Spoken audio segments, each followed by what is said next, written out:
Welcome to Sir Win's Accounting Lectures. Today, magkakaroon tayo ng pen and paper video problem solving patungkol sa Lecture 01, Trade and Non-Trade Receivables. Actually, nasa description ng mismong video lecture na ito, yung problem under discussion. Kung gusto mong sagutan ng solo at balikan ang lecture na ito kapag tapos ka na, mas mabuti. Kasi, ang accounting ay natututunan not by mere listening, but actually by you doing the problem solving. Pero kung may sagot ka na nga, simulan na natin. So again, Lecture 01, Trade and Non-Trade Receivables. And here is our problem. Diosdado Nunez Company revealed a balance of 9,500,000 in the accounts receivable control account at year-end. An analysis of accounts receivable showed the following. So again, nandito yung kanyang total, 9,500,000 total ng accounts receivable. Pero hindi ibig sabihin, tama yung mga nilagay niya dun sa control account. And here is our requirement. Compute for the following. First, trade accounts receivable. Second, receivables classified as current assets. And third, receivables classified as non-current asset. So basically, classification lang siya. Saan mapapapunta yung bawat isang detalye na nandoon sa kanyang accounts receivable control account? Isulat muna natin yung tatlong requirement. Kasi ituturo lang natin o ilalagay lang natin siya saan ba dapat makasama yung specific na information na ibinigay ng problem. So dito natin isusulat lahat ng trade accounts receivable. Okay? Ayan. And then, dito naman natin ilalagay lahat ng maka-classified na receivables na current assets. And then, dito naman natin isusulat sa number 3, lahat ng receivables classified as non-current assets. So, inilagay na po natin yung sagot dito sa tatlong tanong na to. Okay, I mean yung i-identify lang natin kung saan sila pupunta. So, okay, so simulan na natin ang pagsasagot. Accounts receivable to be worthless, 400,000. Hindi siya makaklasify sa kahit alin doon sa tatlong klase ng receivable sapagkat siya ay worthless. Tinatanggal na siya as receivable, so wala po yan. Okay? Magiging doubtful accounts expense yan. Next is advance payment to creditors on purchase. Meaning, bibili tayo. Normally, pag bumibili tayo, maaaring bayaran siya ng cash as they delivered. So, cash, COD yun. O kaya ay bumili tayo pero inutang muna. Sa pagkakataong ito baliktad, hindi pa talaga dumadating yung paninda. But rather, nagbayad ka kaagad. In that case, meron kang receivable. Hindi nga lang sa customer mo. But rather, receivable dun sa yung supplier. Na ang ibabayad nila ay hindi pera, but rather yung produktong binibili mo. Therefore, hindi siya makakasama sa trade accounts receivable. Because trade accounts receivable is coming from the sale of your merchandise. This time, you are doing purchase. Kaya ang tanong, ito bang receivable na to ay current or non-current? Okay? If the problem is silent, malamang current yan. Kasi nga, syempre, bumibili ka ng paninda mo at inaasahan mo na i-deliver din agad yan within 1 year. That's why, advance payment to creditor is considered as current receivables. So, isusulat natin siya dito.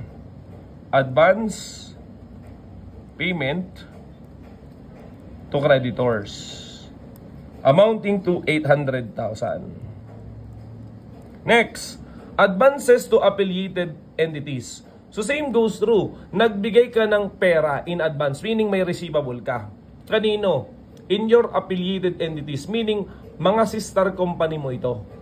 Pag walang sinabi yung problem, ang treatment sa kanila is non-current. Sapagkat hindi mo naman kaagad-agad nakokolekta yung mga affiliated entities mo. Parang ang atin pong analogy dyan is halimbawa nagpautang ka sa nanay mo, sa kapatid mo. Yan po ba'y madaling masingil? Di ba normally hindi kung wala naman kayong pinag-usapan? Wala rin naman kasing sinabi ng problem na collectible siya within 1 year. So kapag ka mga affiliated entities, if the problem is silent, the treatment of this is non-current assets. Hindi rin siya pwedeng masabi na trade kasi wala namang sinabi. At saka ang isa pa, ang affiliated entities ay hindi mo naman customer.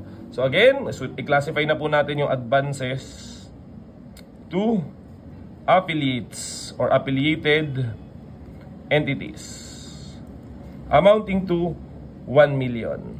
Ganun lang po, atin lang po kinaklasify sila. Next, customer's account. O, sa customer na ito, reporting credit balances, negative 600,000. Basically, nangyayari ito kung sakaling yung ating customer, may utang sila, then sila'y nagbayad. Di ba dapat okay na? Ang problema, yung paninda na ibinenta natin sa kanila, yun pala, halimbawa, merong defect. So, isinauli nila sa atin. So, in effect, di ba sila ang may kokolektahin sa atin? Kasi di ba nagbayad na sila tapos yung panindang binili na isinauli.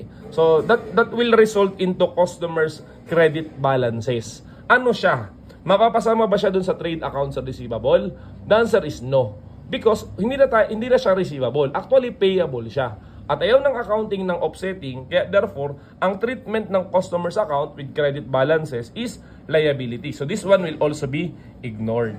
Ayan. Next, interest receivable on bonds, 400,000. Ang bonds ay isang klase ng, let's say, investment in our case. Long-term investment na nagkakaroon ng interest. Na ang interest, even though the investment is long-term, will be treated as current. Because interest is collectible within 1 year normally. Okay, so again, this is receivables treated as current assets. Hindi siya makaklasify as trade accounts receivable kasi hindi nga siya galing sa customer mo, but rather coming from investment in bonds. Again, isulat na po natin, interest receivable, okay, on bonds, which is current assets, 400,000. O, let's move on.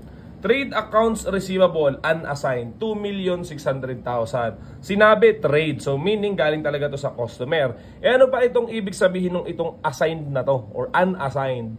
Sa topic na receivable, merong assignment na tinatawag, which is normally pagsasangla ng receivable. Okay? Pag sinangla mo ang iyong receivable, iyo pa rin yun, nakasangla lang. Okay? Naka-assign lang. Naka-pledge lang, parang gano'n. Pero sa case na to, sinasabi po na hindi naman siya nakasangla, unassigned. So ito ba'y receivable pa rin natin? Yes, kasi wala namang sangla. At kahit nga pati assigned yan, atin pa rin yun dahil nakasangla lang naman, hindi mo naman binenta. Okay? Kasali ba siya dito sa trade? Yes, binanggit na po. So isulat natin dito, trade accounts receivable unassigned, 2,600,000. Question: kung kasama ba sa trade accounts receivable, makakasama rin ba sa sa receivables current assets? The answer is yes, because all of the trade receivable is current assets. Okay, so isulat ko na rin dito, trade accounts receivable unassigned. So napapansin natin hindi lahat ng current assets na receivable ay considered as trade accounts receivable. Depende kung saan nag-arise yung receivable natin. O, let's move on. Subscription receivable due in 30 days, 2,200,000. Ang subscription receivable naman is coming from your shareholders. Actually, your subscriber. Hindi pa talaga sila fully paid. What is the treatment? If that is collectible within 1 year, in our example, 30 days, therefore, it will be treated as current assets. So, kasama siya dito sa receivable, current assets. Pero kung sakaling yan ay receivable for more than 1 year, di ba lalabas siya ay non-current asset? Pero hindi ganoon ang treatment sa accounting, but rather that will be treated as reduction to equity account. Maaari nating balikan yung ating corporation accounting. Maalala po natin, if the subscription receivable is more than 1 year, or if the subscription receivable, the problem is silent, they are treated as non-current assets. Therefore, it will be presented not under the non-current asset section of the balance sheet, but rather as a reduction in equity. Okay, again, hindi naman siya yun siya yung due within 30 days. That's why kasali po yan dito, subscription receivable. Okay, kolektahin sa mga shareholder or mga subscriber pala ngayon due in 30 days, kaya therefore they are current. Hindi rin siya makakasama sa trade accounts receivable kasi hindi naman yan galing sa customer. Okay, let's move on.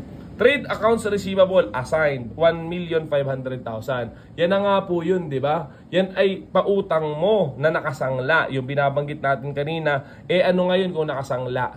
Iyo pa rin yun, nakasangla lang. So kasama pa rin siya dito sa trade accounts receivable assigned. So in short, whether assigned or unassigned, lahat yan receivable mo. At again, pag nakasama sa trade receivable automatically kasama rin sa receivable na current asset. So, nandito rin siya, 1,500,000. Next, trade installment receivable due in 1 to 18 months, including unearned finance charge of 50,000. So, total is 850,000. Ano naman po ito?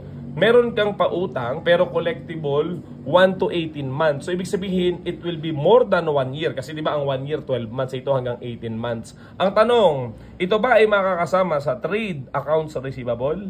The answer is yes. Kasi nakasulat dito ay trade. Dilagay natin dyan, trade installment receivable. Kasi when we say trade, it is arising from your sale of product to customers. Okay? Hindi naman mahalaga kung ano, long term or short term yung pagbabayad, kung gaano kahaba yung buwan, I mean. Okay, that's why they will be included. Pero ang banggit dito, itong 850,000, kasama yung finance charge, meaning interest. Okay? Dahil nga syempre, matagal yung pautang, pwede mag-interest yun. Ang tanong, makakasama ba sa trade receivable yung 50,000? The answer is no.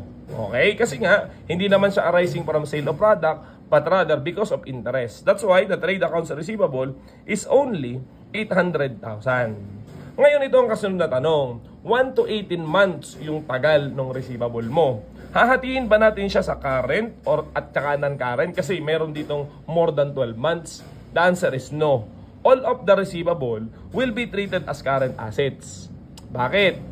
Kasi if the receivable nga is trade, hindi na mahalaga kung gaano kahaba yung term. So kahit yan ay more than 1 year, kahit nga 5 years pa yan provided yan ay trade kasi part siya ng operating cycle, palagi yang current. So I will repeat again, all trade receivable, respective of credit terms, is treated as current receivable. Okay? Current assets. Hiniwalay din natin po yung unearned. Okay? Unearned finance charge. In this case, interest receivable din yun. Okay, 50,000. Malamang hindi yung kasali dun sa interest in bonds. Di ba yung interest receivable in bonds? Kasi ito naman ay coming from installment receivable. Tumuli pa tayo. Trade accounts receivable from officers. So kasama ba siya sa trade accounts receivable? Yes. Kasi nasa pangalan na mismo. Trade AR officer. So malamang namili rin siguro ng produkto mo yung mga officer ng iyong negosyo. Okay, current asset ba yan? Also yes, because ang sabi, they are trade AR to officers. By the way, singit ko na rin, kung sakaling binanggit lang ng problem, silent halimbawa, trade, sabi lang, receivable from officers. Okay, kapag ka ganun, ang treatment nun, kapag ka silent, non-current assets. Because yun nga mga officer mo, hindi mo kaagad makokolekta. Liban na lang kung sinabi ng problem na yung receivable from officer is due within 1 year. Sa case kasi na to, binanggit kasi trade.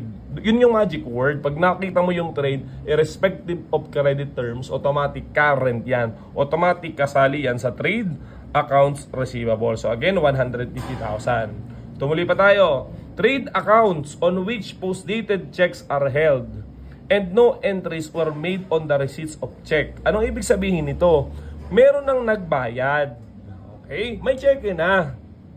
So, di ba pagka may cheque na, parang cash na siya? Makakasama pa ba ito sa receivable?